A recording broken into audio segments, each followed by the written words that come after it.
All right, future nurses, let's get right into it. Today, we're tackling a topic that can be a real headache on the NCLEX, caring for older adults. You know those questions? The ones where you're staring at the screen, totally overwhelmed? Well, you're in the right place. We are going to break it all down. And before we dive in, I want to pass along a special message from Dr. Abdulkareem. This guide is from him to you, and he has one goal: to see you pass this exam and have an amazing career. He knows how confusing these questions can get, so let's use this guide to get focused and ready to crush it.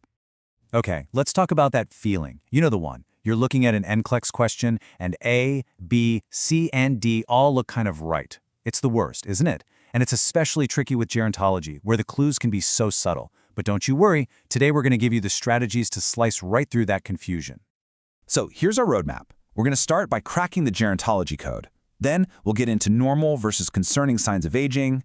After that, we'll hit 3 major NCLEX hotspots: safety and falls, meds and mind, and spotting atypical signs, and we'll wrap it all up with a solid game plan for exam day. All right, let's jump right in. This first section is absolutely critical for crushing those gerontology questions. You have got to know the difference between a normal part of aging and a serious red flag.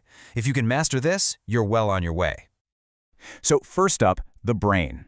It's totally normal for older adults to have reflexes that are a bit slower, maybe some trouble with short-term memory. But their long-term memory, that usually stays pretty sharp. Now here's the NCLEX trick. You need to connect these changes directly to patient safety. Keep that in the back of your mind. Okay, now what about the body? You're going to see things like decreased muscle mass, that curving of the upper spine we call kyphosis, which leads to some height loss, and a wider, more careful way of walking. Each of these is like a little piece of a puzzle, and when you put them all together, they point to one massive risk. Let's put this into practice. Imagine an NCLEX question describes a patient's skin. It mentions wrinkles, thinning skin. You're thinking, okay, that's expected. But then it says crusting or skin tears. Boom, that's your potential complication. That's the red flag. Spotting that difference is exactly what the NCLEX is testing you on. And that brings us to our first NCLEX hotspot. And believe me, it is a huge one: safety and falls. I can pretty much guarantee you will see questions about this. Why? Because in the world of nursing, protecting your patient is always priority number one. Remember all those changes we just talked about? The slow reflexes, the balance issues, the wider gait, that shift in the center of gravity from kyphosis? This is where it all comes together. They aren't just random facts for you to memorize. They are all clues pointing to a massive nursing concern. And here is the key takeaway. The NCLEX is not going to just ask you to list the signs of aging. No way. It's going to give you a scenario, a patient, and it will expect you to connect those dots to the single biggest risk: falls. So when you see those signs, your brain needs to immediately think fall risk. All right, our next hotspot: meds in the mind. This is a really complex area, covering polypharmacy, taking lots of different drugs, and how the body's changes with age can lead straight to medication toxicity and, you guessed it, confusion. Okay, you need to pay close attention here because this table is pure NCLEX gold. You must know the difference between delirium, depression, and dementia. The biggest giveaway? Look at the onset row. Delirium is sudden, it's abrupt. Dementia is insidious, it's slow. Trust me, the NCLEX absolutely loves to test this. So let's try a question. You've got an older client, they're on digoxin, and their lab work shows a decreased GFR, right? Their kidney function isn't great. So what's the number one risk you should be thinking about? Just take a second. Here's how you break it down, step by step. 1. Find your keywords. We've got older client, digoxin, and decreased GFR. Easy. 2. Connect the dots. Decreased GFR means the kidneys aren't clearing that drug properly, so it builds up, which leads you directly to the answer: an increased risk for medication toxicity. Simple as that. And this leads to an absolutely crucial point. I want you to memorize this sentence.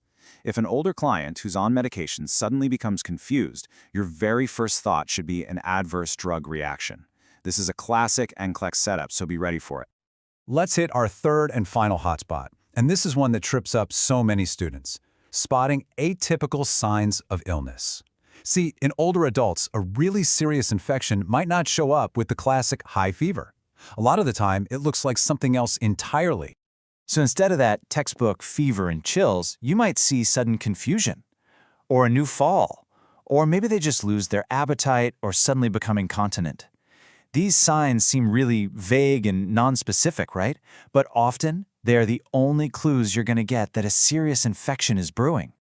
Now, if you only remember one thing from this section, please make it this. The number one atypical sign of infection in an older adult is altered mental status. I'm going to say it again. Altered mental status. If you get an NCLEX question about an older client who is suddenly confused, you need to immediately think infection, especially a urinary tract infection. Wow, okay, we have covered a lot of ground. We've looked at normal changes versus red flags, and we've hit our 3 big hotspots. So now, let's pull all of this together into a simple, powerful game plan that you can take with you on exam day. Here it is, your 3-step plan. Number 1, prioritize safety. Always. You see changes in gait, balance, posture. Your mind goes straight to fall risk. Number 2, question every medication. Always connect the drug to their kidney function, and be suspicious of any sudden change in their mental status. And number 3, no atypical presentations.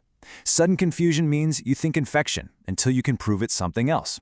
That's it. That's your game plan. And I want to leave you with this last thought.